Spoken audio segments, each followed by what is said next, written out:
Pero quiero compartir unos minutos sobre el tema que inicié la semana anterior y que le llamé revolución mental. Dilo conmigo, revolución mental. Y la semana anterior, sobre este mismo tema, estábamos tocando un poco sobre la experiencia de personas que la Biblia nos describe cómo quisieron hacer las cosas a su manera, cómo quisieron hacer las cosas sin considerar el consejo, la sabiduría, la dirección de Dios en sus vidas. Y el caso más palpable, por lo menos que lo tratamos, fue el de Naamán. Naamán, que era un oficial del ejército de Siria, que tenía lepra y fue a buscar respuesta de Dios. Dios le habló de que lo iba a sanar a través del profeta Eliseo, le dio la palabra. Y cuando Dios le dijo a Naamán lo que él tenía que hacer, Naamán solo tenía que obedecer. Las órdenes de Dios no se cuestionan, la autoridad de Dios no se cuestiona, la autoridad de Dios se obedece.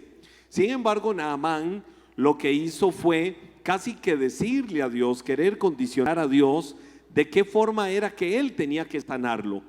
Y entonces empezó a quejarse, empezó a buscar argumentos de por qué tenía que ser en los ríos de Siria, donde él tenía que ir a lanzarse 7 veces, y no en el río Jordán, en la parte más abajo, más sucia del río Jordán. Él quiso condicionar a Dios, hasta que vino una revolución mental, hasta que vino una transformación de su manera de pensar, que le hizo ver las cosas diferentes a Naamán. Hoy quiero enfocarme, la semana anterior lo dejé en ese punto introductorio, pero hoy quiero enfocarme para empezar a desarrollar, y el tiempo que Dios nos permita hoy, no solo hoy, sino posteriormente, cómo iniciar una revolución mental, cómo yo puedo iniciar en mi vida una revolución mental, que es lo mismo de cambiar mi manera de pensar, porque como lo dice Romanos 12:2, cambia mi manera de pensar. Entonces, ¿qué cambia?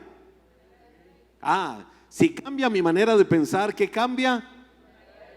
Vamos a hacerlo cada vez un coro más fuerte. Si cambia mi manera de pensar, ¿qué cambia?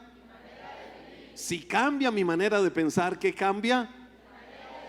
Mi manera de vivir. Así lo dice Romanos 12:2. Cambia tu manera de pensar para que cambie tu manera de vivir. O pidámosle a Dios que renueve nuestra manera de pensar, porque es así como puede cambiar nuestra manera de vivir. Entonces, ¿cómo iniciar una revolución mental? Número 1, y es sobre lo que me enfoco hoy, vamos a romper malas costumbres. ¿Cómo empiezo yo a que mi mente se renueve, se transforme como la Biblia lo enseña? Bueno, uno de los puntos vitales, fundamentales, es romper malas costumbres. Dile al que está a tu lado un sabio consejo.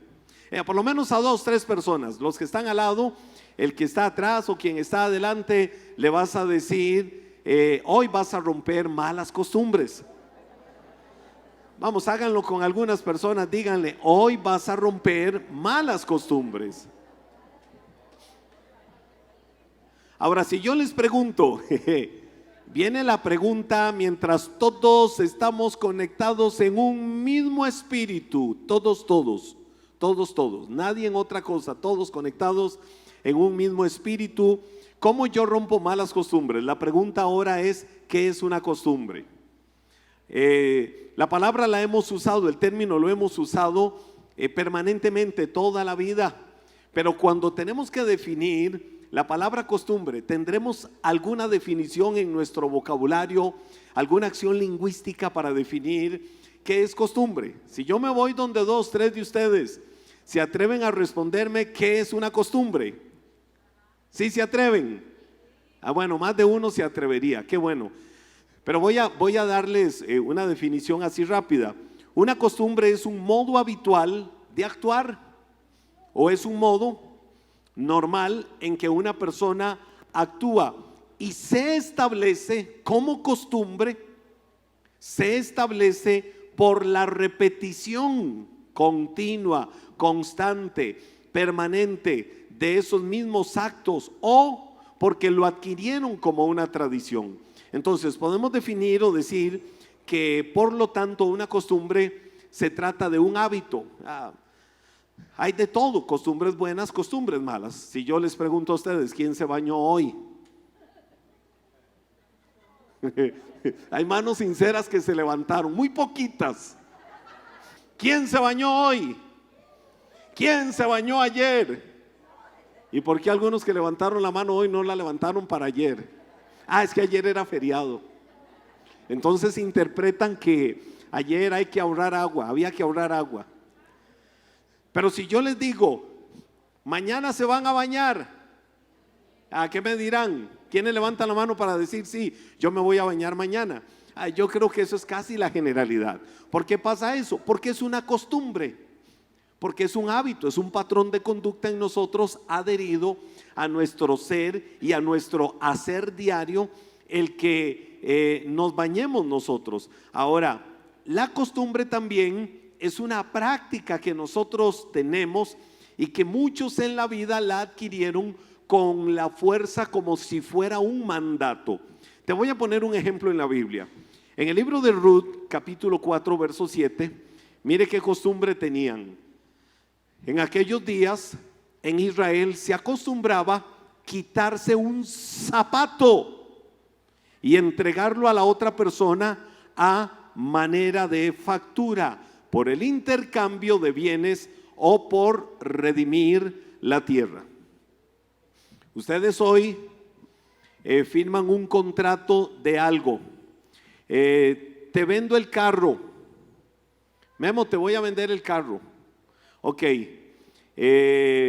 ¿Cuál es la firma por el carro que yo le estoy vendiendo? Memo se quita un zapato y me lo da. ¿Tiene gracia eso, sí o no? No, pero era una forma de mostrar palabra. Era una forma de mostrar responsabilidad. Yo adquiero este bien o redimir una tierra. Mira, no te voy a cobrar más esto. Seguro, sí. Me quito el zapato y se lo doy y le digo, aquí está la evidencia. Y había un respeto tan profundo a lo que significaba quitarse el zapato, lo dice el libro de Ruth, lo acabamos de leer ahí, capítulo 4, verso 7. Existía un respeto tan profundo a eso que se sabía que si fue entregado un zapato había palabra, y eso fue una costumbre que se convirtió casi que en un mandato, en un precepto. Se hablaba de nuestros abuelos, de nuestros bisabuelos, que tenían una costumbre para dar una palabra. ¿Cuál era la palabra que daban? ¿Recuerdan algunos? ¿Cuál era la palabra? El bigotazo. Algunos se hicieron los inocentes, como si no lo supieran. Yo sí lo sabía, que era una historia de abuelos, pero a mí me la contaban. Algunos de ustedes la vivieron. De que daban la palabra para eso, y era una costumbre que tenían arraigada. Hoy yo les pregunto, firmamos la venta de algo, ¿quién se atreve a dar un zapato como palabra? Nadie lo va a hacer. Van a verlo irrisorio. Sin embargo, en algún momento se estableció como un precepto, como un mandato, como una orden para decir, esta es una palabra veraz. Ahora, las costumbres también son formas de actuar ya establecidas, y te pongo dos ejemplos bíblicos. Hoy estoy poniendo el fundamento sobre lo que son las costumbres y cómo nosotros, para tener una revolución mental, tenemos que cambiar malas costumbres que a veces tenemos como práctica o hábito o conductas en la vida. Lucas capítulo 2 verso 42 dice: cuando Jesús tenía 12 años, fueron allá como de costumbre. Y aquí es donde voy. No estoy enfocado sobre eso, pero te voy a decir, las costumbres no necesariamente son malas. Hay costumbres que son buenas y hay costumbres que tienen que estar arraigadas, se deben de fortalecer. Por ejemplo, un día como hoy iniciamos nuestra celebración de fe. Con el favor de Dios lo haremos mañana, entonando las notas del himno nacional de Costa Rica. ¿Qué tenemos que hacer todos nosotros como ciudadanos de esta bella y hermosa patria? Honrar cuando escuchamos esa música, esa tonada, el himno nacional, y honrarla al máximo, porque nuestra costumbre son los valores de respeto a nuestra patria. Y yo puedo decir, si alguien no reconoce y no honra eso, es una persona mal educada. A la patria se le honra y se le respeta. Entonces, eso es una buena costumbre. Nosotros celebramos desde el nacimiento de Iglesia Maná la Feria de Independencia. Fue una costumbre que adquirimos y nos gusta y la gente lo celebra y a la gente le gusta cuando hacemos esto. Tenemos una buena costumbre en el mes de noviembre, celebrar la noche del Thanksgiving, la noche de acción de gracias. Y a mí me gusta una costumbre que he venido desarrollando, y es la de a todos los servidores de la iglesia ofrecerles una cena con el pavo. Desde ya anticipo, si alguien quiere sembrar pavos, entre más pavos más gente come. Porque es una costumbre, algo que yo vi que me gustó hace 20, casi 30 o más de 30 años. Hace 31 años vi por primera vez eso y me gustó. Y yo dije, qué lindo eso. Y desde que nació Iglesia Maná lo adoptamos. Y es una costumbre bonita. En el mes de diciembre viene la noche de chocolate y galletas, el último jueves antes de la Navidad. Otra tradición, otra costumbre que la gente lo celebra, a la gente le gusta.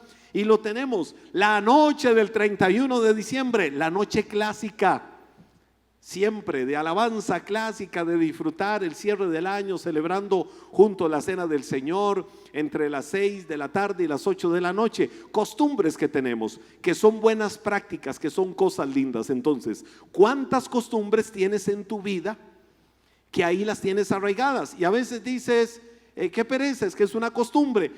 Si es una buena costumbre, ¿qué tenemos que hacer? Fortalecerla, avivarla, a veces hasta refrescarla, pero para que la costumbre se mantenga. Y la Biblia dice ahí en Lucas 2:42 que cuando Jesús tenía 12 años fueron allá. ¿Dónde es allá? A la ciudad de Jerusalén. Todos los años iban a celebrar la fiesta de la Pascua judía. Viajaban desde Galilea hasta Jerusalén y celebraban la fiesta. Y la Biblia dice, como todos los años lo hacían por costumbre. Jesús tenía prácticas, tenía costumbres que eran buenas. Lucas mismo, 2 capítulos adelante, Lucas 4:16, la Biblia habla de otra buena costumbre que Jesús tenía. Cuando llegó a Nazaret, la aldea, el pueblo, el barrio, póngale el nombre que quiera hoy, donde creció, fue como de costumbre a la sinagoga el día de descanso y se puso de pie y comenzó a leer las escrituras. Mire la costumbre, mire la práctica que tenía. Cada vez que Jesús iba a Nazaret, decía, voy a mi tierra, la tierra donde crecí, pero no voy a dejar de ir a la sinagoga, que era como decir, voy a Nazaret, pero voy a la iglesia. Voy a Nazaret y voy a leer las escrituras. Qué buena costumbre sería para nosotros decir, yo tengo que fortalecer, tengo que avivar, o quizás tengo que hacer nacer, o tengo que desarrollar la costumbre de escudriñar las escrituras. El libro de Josué no está ahí en pantalla, solo lo menciono en el capítulo 1, habla de 4 verdades en el verso 8, y dice, y es una buena costumbre que debemos de desarrollar, dice, nunca se aparte de tu boca este libro. Ahora yo pregunto hoy, ¿cuántos trajeron? Y se vale. Yo no soy de los que va a satanizar si alguien no anda la Biblia de imprenta, porque hoy la tecnología nos otorga muchas facilidades. Yo tengo aquí ahorita como 60 Biblias, como 60 traducciones. Las tengo en la tecnología. Muchos lo usan así. Hoy tenemos programas de Biblias impresionantes, lindos. Pero entonces yo pregunto hoy, ¿quiénes trajeron a la iglesia la Biblia? ¿Quiénes la trajeron? Puede ser que la trajiste en tu celular. Puede ser que ahí la tengas en una aplicación. ¿Quiénes trajeron la Biblia? Oiga, si alguien no tiene en su celular la Biblia, debería descargarla. Hay programas de Biblia impresionantes. Usted va al banco, está en espera. Una buena costumbre, estoy en un tiempo de espera, voy a leer la Biblia. No se ponga a ver chismes, quién hizo, quién no hizo, quién dijo, quién no dijo. No, aproveche el tiempo maximícelo, póngase al máximo a disfrutar ese tiempo estudiando la Biblia, leyendo la Biblia. Cuidado, y ahí en el banco Dios no te está hablando y te quiere decir lo que hace mucho te quería decir. Pero a veces nos ocupamos mucho en Watch y en YouTube, que no estoy diciendo que sea malo necesariamente, pero nos ocupamos y casi que orientados a ver cosas que pudieran no estarte edificando. Pero qué rico sería de que estuvieras en esos tiempos de espera como una buena costumbre, un hábito que desarrollaste, estar alimentándote de las Escrituras. Entonces, donde quiera que andes, vas a tener la Biblia adentro. Por eso dice Josué 1:8, nunca se aparte de tu boca. ¿Cómo yo logro que no se aparte la palabra de mi boca? Desarrolla el hábito, la buena costumbre de estar leyendo la Biblia, de estarte alimentando de la palabra.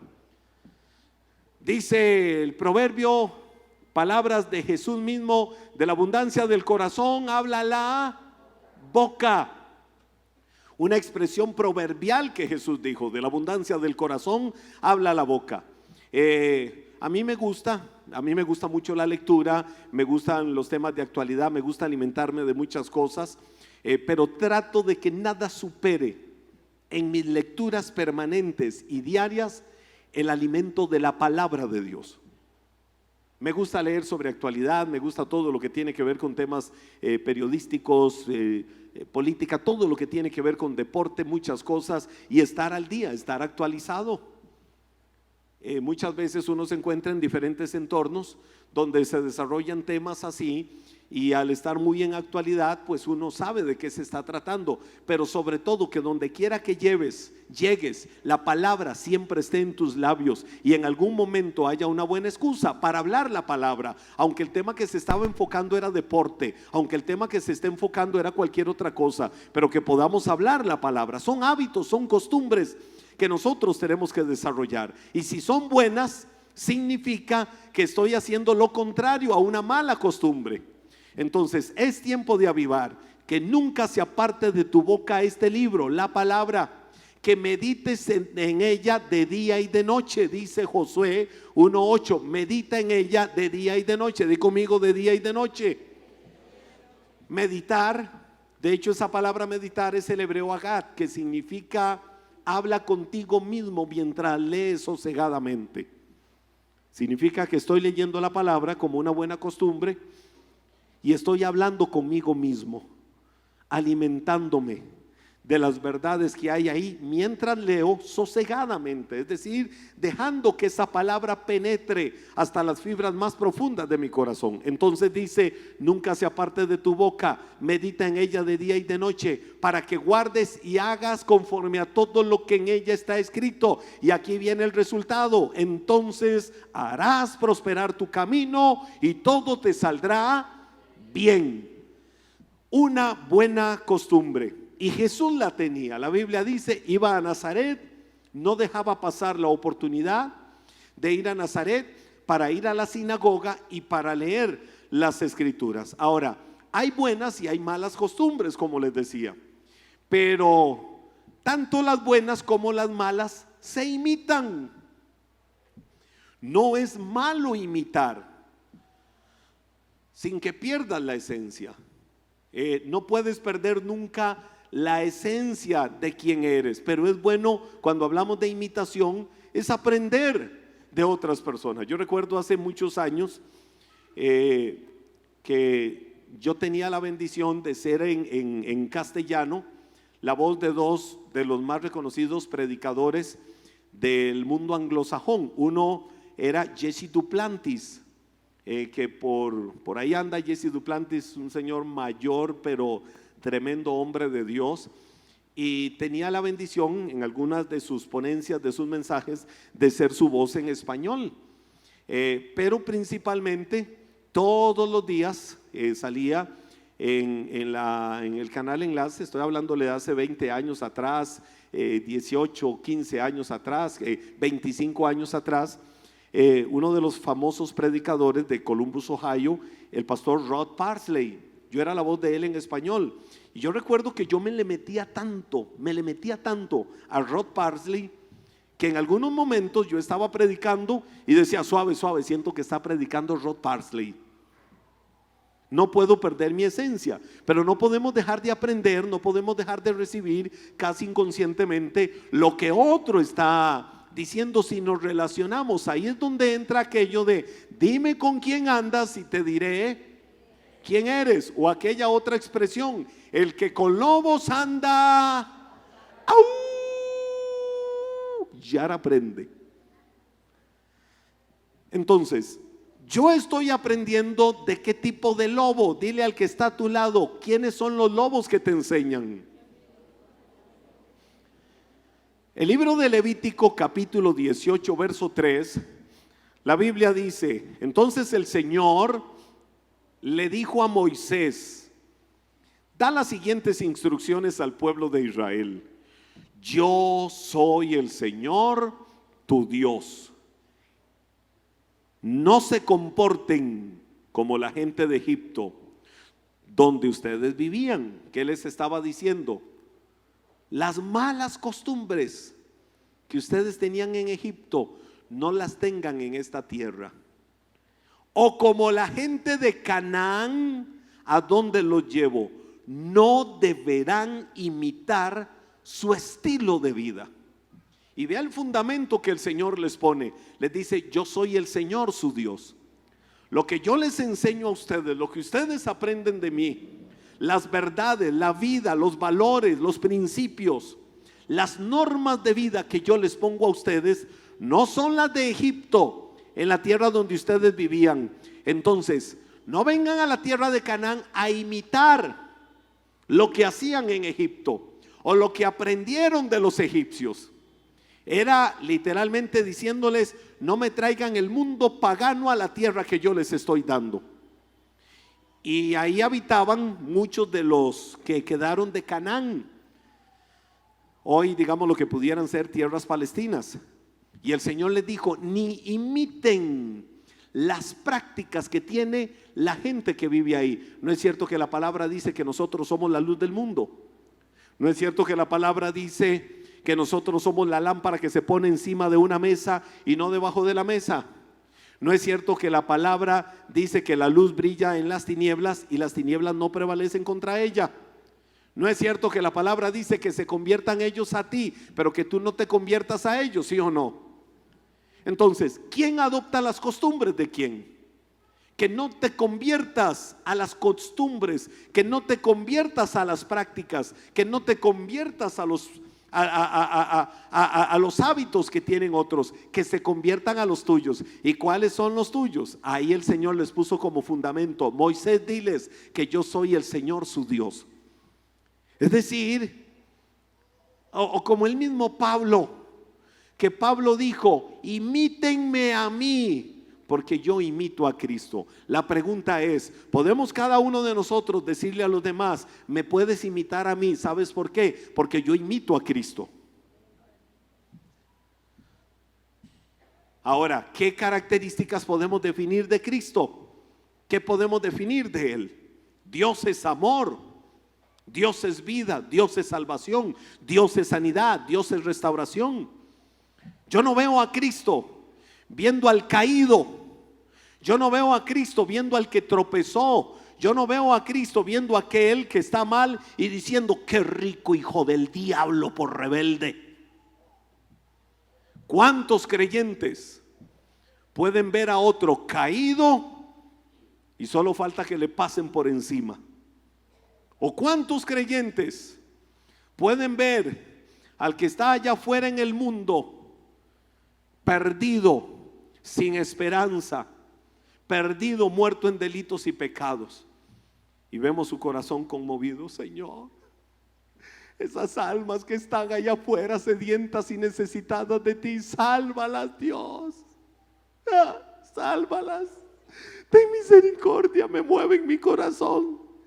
Qué dolor siento por esas almas perdidas que no te conocen, pero viste al de tu misma sangre, es decir, aquel que fue comprado al precio de la misma sangre que fuiste comprado, que cayó, que se llevó un golpe, que está tirado ahí en el fango, y dices: qué rico por rebelde.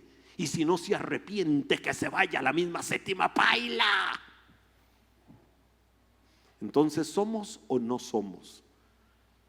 La Biblia dice, si eres espiritual y ves a uno que está caído, ve y lo restauras y hazlo con espíritu de mansedumbre. Y ese es el principio bíblico que nosotros tenemos que imitar. Ese es el principio bíblico que nosotros tenemos que aprender.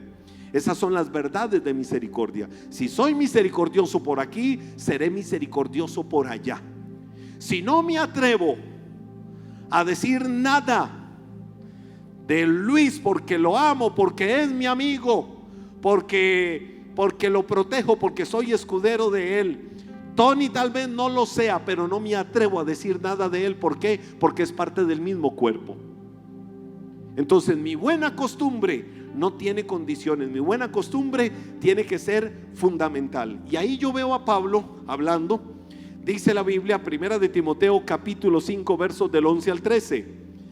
Mire el ejemplo que Pablo pone acá. Di conmigo, las buenas costumbres y las malas costumbres se imitan. Pero ahora di conmigo, las buenas costumbres, vamos, digámoslo todo, las buenas costumbres y las malas costumbres se aprenden. Primera de Timoteo capítulo 5 versos del 11 al 13.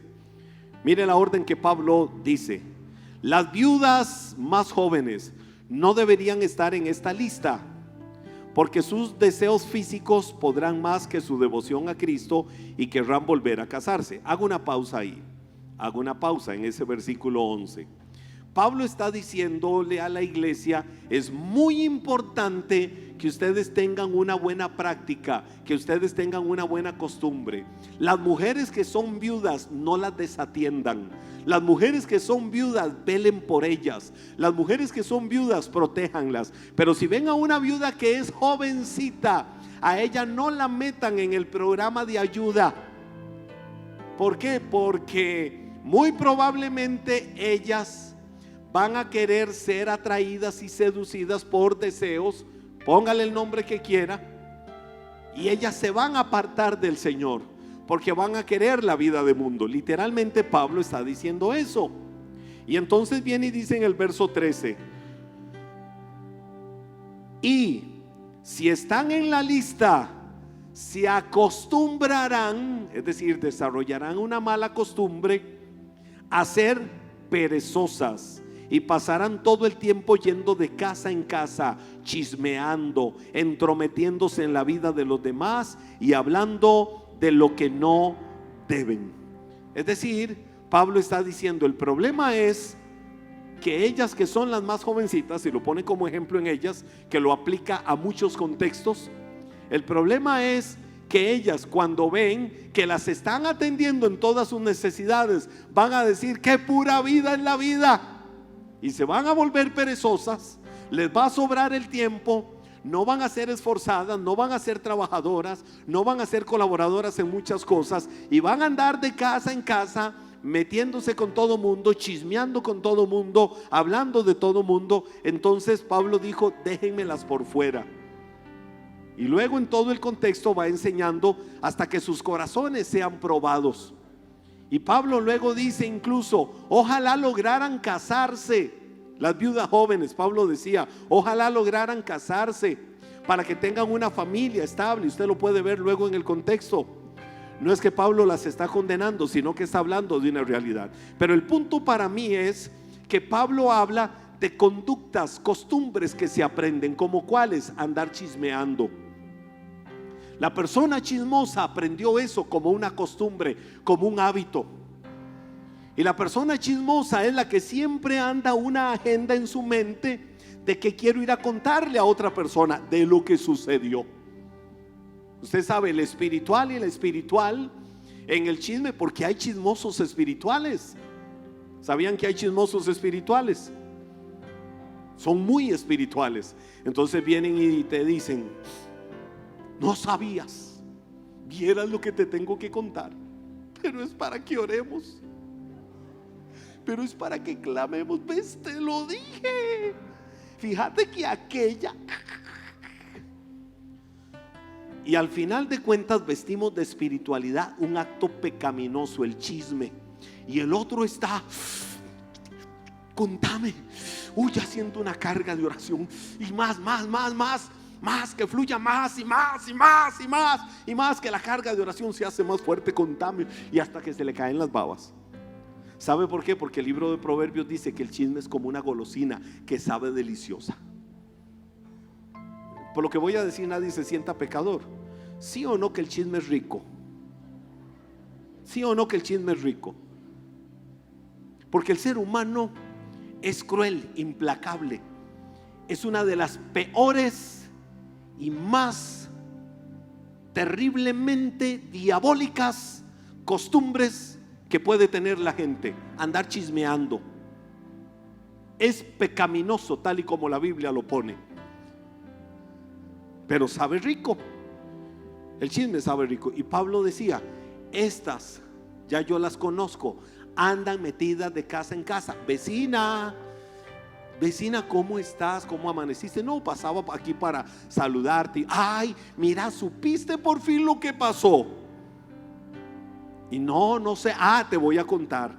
Y va donde la otra: vecina, aquí estoy, como buena vecina, vine a saludarte y saber cómo estás. ¿Viste lo que pasó en el barrio? Entonces Pablo dice: son chismosas, se andan metiendo en la vida de todo mundo. Di conmigo: yo no soy así.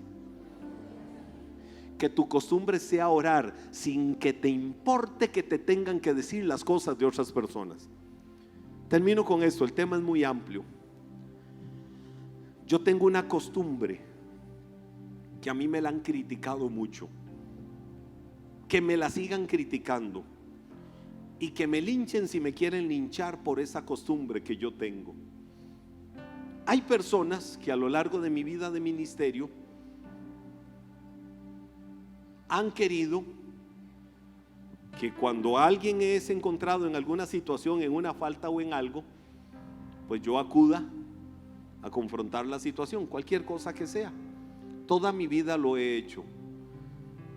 Agarro a la persona en privado, y acá muchos son testigos, no digan amén por favor, de que yo agarro a la persona en privado, la restauro en privado, la vuelvo a poner en su lugar en privado. Entonces vienen los ¿cómo se llaman? Los linchadores de la fe, los inquisidores de la fe. Y lo puso y la puso y anda en pecado y anda y un montón, y no saben si la persona pasó por todo un proceso de sanidad, de restauración en su vida. Porque yo no tengo que andarle contando, y voy a decirlo bien tico aprovechando la fecha, yo no tengo que andarle contando a nadie lo que no le importa de la vida de otros. Entonces, ¿por qué me juzgan? Por ser una tumba. ¿Por qué me juzgan? Por no decir absolutamente nada que no va a edificar la vida de otros, y que lo quieren saber solo por chisme. No, contame es para orar, contame es para clamar. Ese acto de contame, ya uno sabe que encierra una malicia para luego extender la noticia como un teléfono chocho a otras personas y dañar la dignidad de otro ser humano. Y yo en eso soy radical. Es una costumbre que tengo firme en mi vida. Avivémosla. Que no sea el chisme lo que te identifique, que no sea el entrometimiento en la vida de otros lo que te identifique. Que sea siempre el ser un canal de bendición, que sea siempre el ser un instrumento de Dios para levantar a otros. Pablo dijo: ustedes que son espirituales, restauren al que está mal. Y esa palabra restauren a mí me encanta. ¿Y sabe por qué me encanta esa palabra? ¿Sabe por qué me encanta? Porque restauren o restaurar, di conmigo restaurar, en el griego antiguo, el griego koiné, en el que fue escrito el Nuevo Testamento, restauren significa, es la palabra griega catartizo, el griego catartizo, que significa ese hueso que se dislocó, vuélvanlo a poner en su lugar. Es más, Luis, ven, ¿qué significa? Este es el cuerpo de Cristo. Pensemos que esta es la iglesia del Señor. La cabeza, ¿quién es la cabeza? Es Cristo. El cuerpo somos nosotros. Cuando Pablo dijo el hueso restáurenle, es catartizo. Catartizo significa hueso dislocado. Como cuando la clavícula, no sé si a alguno se le dislocó la clavícula alguna vez, o se le zafó la clavícula que quedó como la giganta ahí. Entonces, ahí quedan como la giganta ahí. Así queda como la giganta ahí. Entonces, ¿qué es lo que la Biblia dice? Ese hueso dislocado, ese hueso que está ahí, la Biblia dice, vuélvelo a poner en su lugar. Y volver a ponerlo en su lugar puede ser que duela, pero es para ponerlo donde tiene que ir. Entonces, por ejemplo, el ortopedista, ¿qué hace? Viene y lo vuelve a poner en su lugar.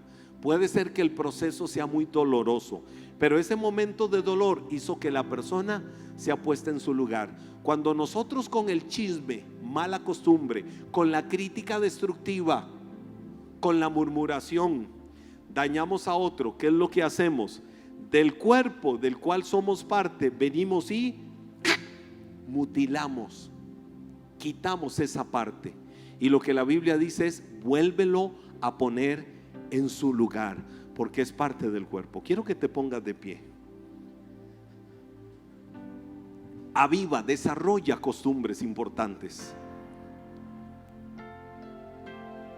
que la Biblia enseña que debemos de desarrollar. Las malas costumbres, como la vida desordenada, la ociosidad, el ser entrometido o entremetido, el ser chismoso, se aprende.